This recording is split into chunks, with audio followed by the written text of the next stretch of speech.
కాంగ్రెస్ ప్రభుత్వం రైతులకు ఇబ్బందులు లేకుండా రైతు సంక్షేమానికి కట్టుబడి ఉందని, ప్రతి ఏటా జ్యేష్ఠ శుద్ధ పౌర్ణమి ఏరువాక పౌర్ణమిగా జరుపుకోవడం సాంప్రదాయంగా వస్తుందని ఎమ్మెల్యే బత్తుల లక్ష్మారెడ్డి గుర్తు చేశారు. దామరచెర్ల మండలం వీర్లపాలెం గ్రామంలో ఏరువాక పౌర్ణమి కార్యక్రమం వ్యవసాయ శాఖ ఆధ్వర్యంలో జరిగింది. ఈ నేపథ్యంలో పొలంలో దుక్కి దున్ని ఏరువాక కార్యక్రమాన్ని ఎమ్మెల్యే ప్రారంభించారు. దామరచెర్ల మండలం వీరపాలెం గ్రామంలో ఏరువాక పౌర్ణమి కార్యక్రమం వ్యవసాయ శాఖ ఆధ్వర్యంలో జరిగింది.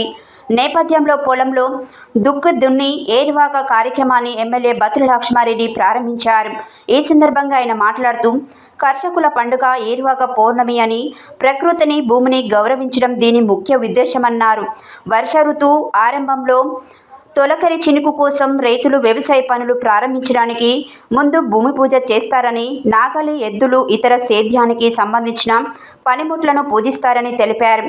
ఇది వ్యవసాయం, ప్రకృతి మధ్య సంబంధాన్ని గుర్తు చేస్తుందన్నారు. రైతులకు ప్రభుత్వం ఉచితంగా విద్యుత్, సాగునీరు, పెట్టుబడి సాయం, మద్దతు ధర ఇస్తుందన్నారు. ఈ కార్యక్రమంలో వ్యవసాయ శాఖ అధికారులు, మండల నాయకులు, రైతులు, కాంగ్రెస్ పార్టీ కార్యకర్తలు మరియు బిఎల్ఆర్ బ్రదర్స్ పాల్గొన్నారు.